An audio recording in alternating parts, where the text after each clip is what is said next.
शुक्रिया शुक्रिया और जय भीम। दलित थिंकर इंटेलेक्चुअल कह ही दिया है तो आज मैं दलित पर्सपेक्टिव से ही अपनी बात रखूंगा। सबसे पहली बात यह है कि अभी कई शहरों में मैं रहा हूं, खास तौर से उत्तर भारत में और उड़ीसा में। इस बार मोदी जी का कैच सीधा बाउंड्री पे पकड़ाया है। वो समझ रहे थे कि जैसे 370 और तमाम ये ट्रिपल तलाक और सब मुद्दे पे पास करा कर ले गए और सोचे कि CAA और NRC पे ये भी चुपचाप जो है पास हो जाएगा, तो ऐसा हुआ नहीं।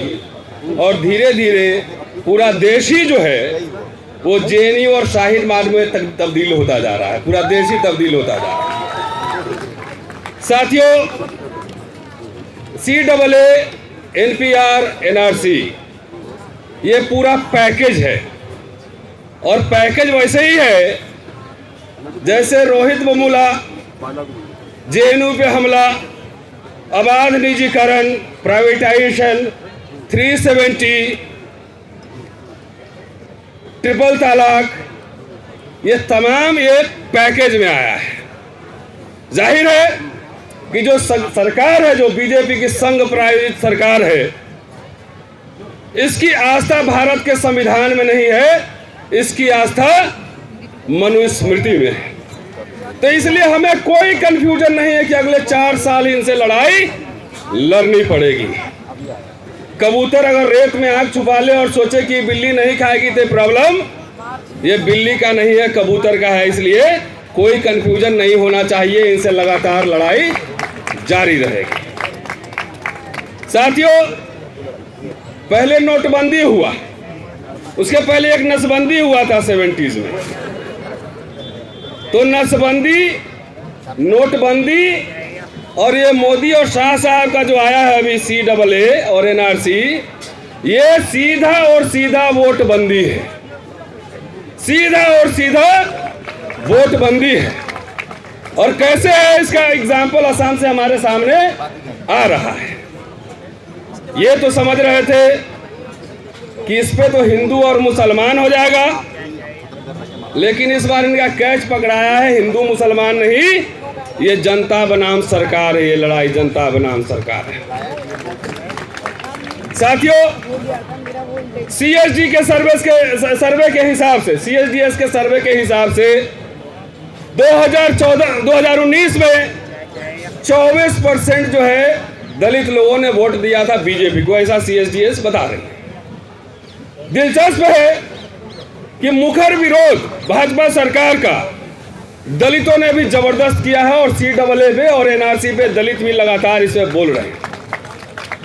तो इनके वोट खसकने के डर से कि कहीं दलित वोट कट न जाए, इन्होंने पूरी सरकारी मशीनरी, जितने इनके दलित आदिवासी पिछड़े सांसद हैं, जितने भाजपा के लोग हैं, इनको लगाया है कि जाओ और अपने समाज में, अपने समुदाय में जाओ और बताओ कि इस कानून से सबसे ज्यादा फायदा जो है वो दलितों को होने वाला है। क्योंकि पाकिस्तान, बांग्लादेश और अफगानिस्तान से जो दलित आएंगे उनको सबसे ज्यादा फायदा होने वाला है। ये वैसा ही झूठ है, उतना ही बड़ा झूठ है जैसे कि 15 लाख रुपया देने की बात बोले थे। साथियों, मैंने इस संबंध में रिसर्च किया कि दलित का आगमन अभी जो होगा पाकिस्तान से, सिर्फ दलित पे ही फोकस रख रहा हूं, इसी से समझिए। तो क्या दलित का माइग्रेशन इसके पहले नहीं हुआ था? इसके पहले भी हुआ था। और 1947 की जो त्रासदी थी, उसमें सबसे ज्यादा हिंसा हुई थी, मारे गए थे, दोनों तरफ से लोग मारे गए थे। बावजूद इसके संविधान निर्माताओं ने धर्म के आधार पर नागरिकता का संविधान में कोई प्रावधान नहीं किया था। इनको क्या हड़बड़ी है कि उसमें धर्म के आधार पर नागरिकता देने के लिए। तो उस समय जो पार्टीशन में जो लोग दलित लोग आए थे, तो अंबेडकर साहब को हजारों की संख्या में पत्र आ रहे थे पाकिस्तान से, पाकिस्तान के दलितों से, और जो दलित पंजाब में माइग्रेशन करके आ चुके थे उनसे। उस पत्रों के आधार पे डॉक्टर अंबेडकर ने, हो गया अभी बस अच्छा बस बंद कर देता हूं। मतलब बोलिए लेकिन उस चिट्ठी के आधार पे अंबेडकर ने 5 पन्ने का एक चिट्ठी लिखा था जवाहरलाल नेहरू को कि दलित यह कह रहे हैं कि हमें सिर्फ मुस्लिम नहीं वहां दबा रहे हैं, वहां के हिंदू भी दबा रहे हैं, हिंदू भी मार रहे हैं। तो साथियों, ये माइग्रेशन सिर्फ धर्म का नहीं होता है, जातियों का माइग्रेशन होता है।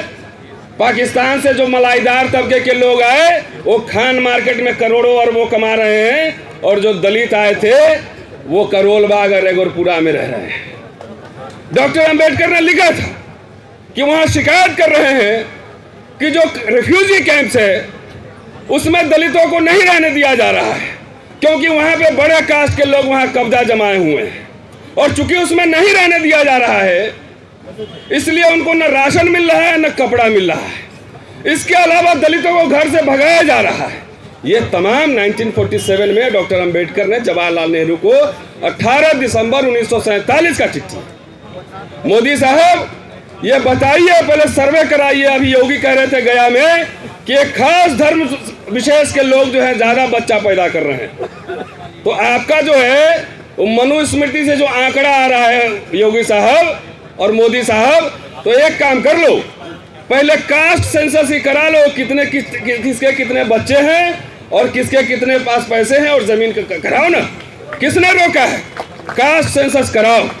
तो साथियों, ये जो कह रहे हैं कि मोदी साहब कि दलितों को फायदा होगा, सरासर झूठ है।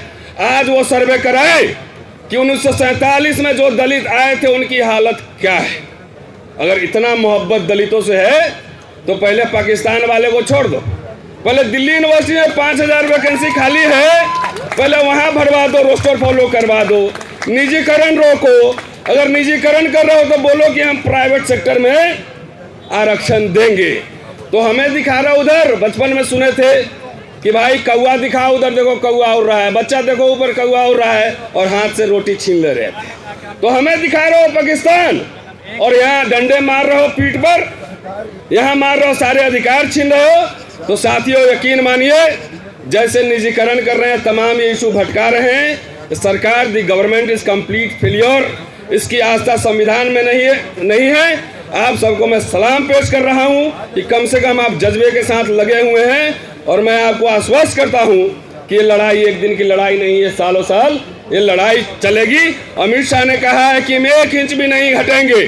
तो इस मंच के माध्यम से मैं आपको कहना चाहता हूं कि आपको भी आधे इंच भी नहीं पीछे हटना है। जितनी लड़ाई लड़ेगी इसको लड़ी जाएगी, अगले 4 साल तक लड़ी जाएगी, और जब तक ये पूंजीवादी मनुवादी सरकार को उखाड़ कर नहीं फेंकेंगे 24 में, तब तक हम लोग सांस नहीं लेंगे, तब तक चैन की सांस नहीं लेंगे। शुक्रिया साथियों, जय भीम। शुक्रिया सर। दोस्तों, हमारे बीच में अभी